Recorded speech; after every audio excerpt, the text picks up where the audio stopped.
Alright, so it's a nice day. So we're out here getting some stuff done. She's gonna get a bath. We're gonna change the gauge in there. Show you something on the truck. We'll kind of fill you in what's been going on. So one exciting thing, scored this bad boy. So now I have all my camera stuff in one spot.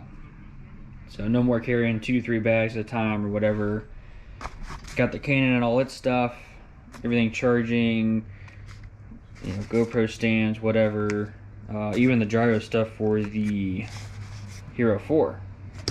So, and then the tripod to go with it. Nice protective case for it, and hopefully make things a little easier when it comes time to go into shows and whatnot. This thing, I don't know if you guys have noticed in the back of a couple latest videos, this thing's actually pretty sweet. He's still getting used to it.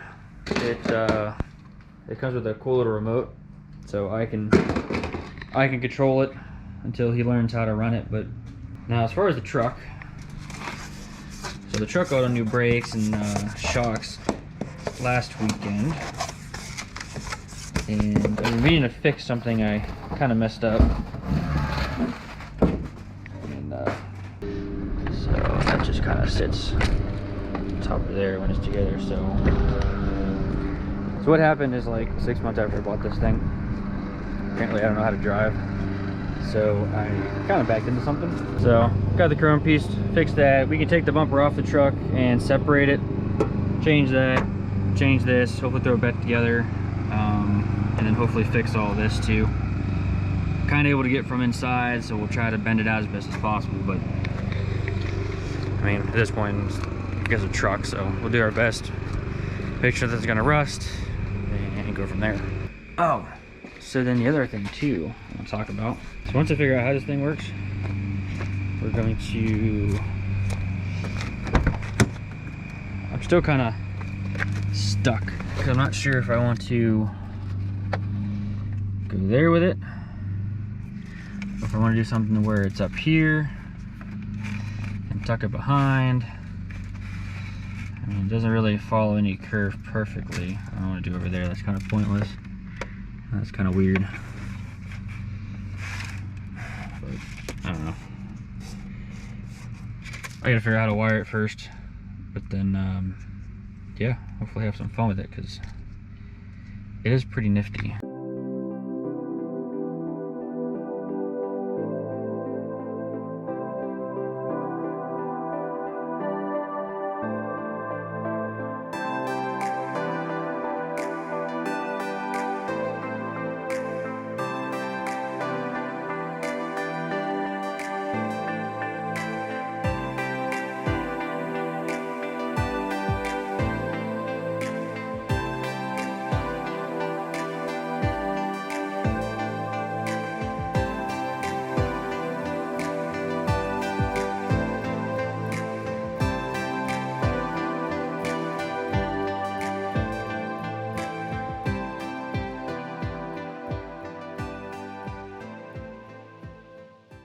Aftermarket gauges. I've gotten some questions. Fortunately, both cars are already pretty much done, so I can't really like give an example, but we can talk about it. I guess really the goal when you install gauges like this, or even if you do the vent ones, you're gonna have to figure out what wiring you're gonna need. So first off is, you know, so we'll take this guy for example.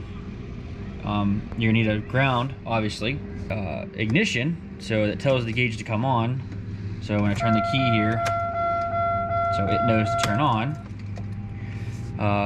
Light, you're gonna need a signal for the light to come on. So you're gonna need to tie into, like, you know, say the parking light circuit. And then for this particular one, this is an electric gauge, so there's actually a sensor on the motor. And it's basically, I guess, a resistor, and you just run one signal wire to this gauge. So that'll in turn show you your oil pressure. When you do all this, these bolt onto the existing A-pillar that's already there. You know, we kind of just did some screws here, and then the wiring just kind of run up inside here. And then what I like to do is I like to take out this this grommet here, and as you can see, everything's tucked back behind there. So it's keeping it from sharp edges behind here.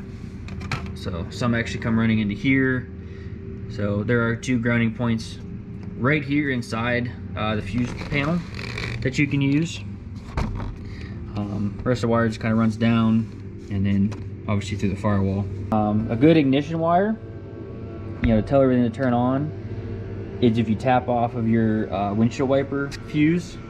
Now, my way's incorrect. Don't do it that way. It's bad. They make fuse taps that you plug into that. You plug your fuse in, and you can add a wire. So definitely use those, and that gives you a key on with both accessory and actually on. I mean, in a nutshell, it sounds easy. It's more time consuming than anything, especially when you start talking about getting up under here and running wiring under the hood. So like, for example, right now I've got to turn around and basically shove this through the firewall. So to do that, you're gonna need to get your fuse block forward, the way you can get back behind there, you know, pick a grommet, add a grommet, whatever you got to do. So this is the wire for the oil pressure gauge, and as you can see, I actually ran it with the existing wire grommet or wire loom, whatever you want to call it. On my car, it's actually already tucked in there. I mean, with any other kind of wiring, just make sure it's away from heat sources, make sure you're not in a pinch point or anything like that. Make sure it's gonna clear everything and you'll be fine. So here's my car for an example. What's in here? So, you know, mine are a little different. So this, you know, I actually have to tie somewhere where it's gonna see battery. You know, so you get that. So you see right there, oil pressure, same thing. Mine's electric just like that. Oil temp is also electric. So there's basically just a signal wire running from both of those down to the engine where I have the sensors. Wideband's a little different. You still do power and ground, but you just run the wire down and out to wherever you put your wideband sensor, because you're gonna have to actually add in a sensor. You can't just use what's on the car. This one actually uses its own. Like, example for lights, I don't know if it's gonna light up or not, but okay, you kind of see it lit up. So that's actually on my parking light circuit. So I have this guy also. So my boost vacuum is a little different than Tanner's. His, as you saw, had a sensor that you run back some wiring. Mine actually has a vacuum hose in the back of it that I had to run all the way in to this gauge.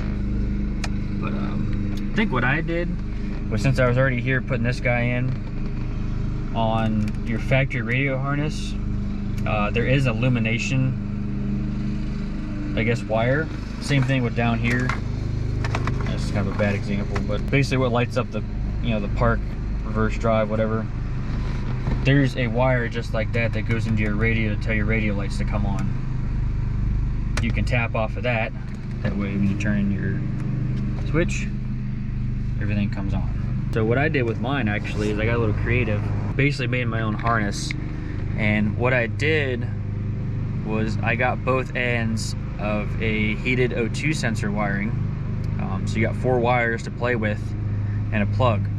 So if I ever have to, for whatever reason, take this out and get it out of the way completely, I can unscrew it, drop it, and then unplug where I made that harness and just take this away.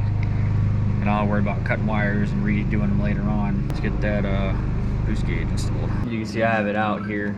I removed the bad gauge already.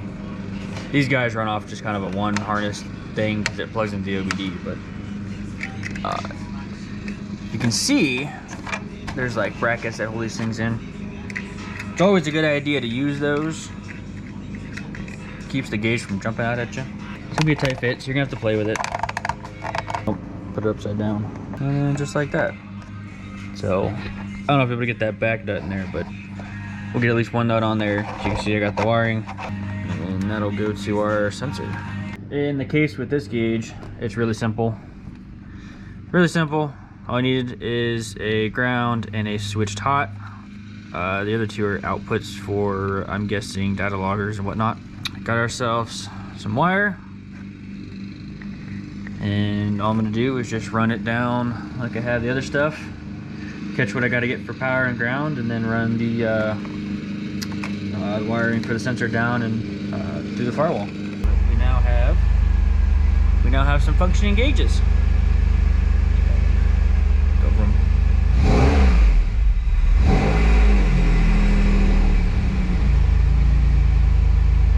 that's a gauge install for you, I guess. Yeah, just gotta, clean the mess.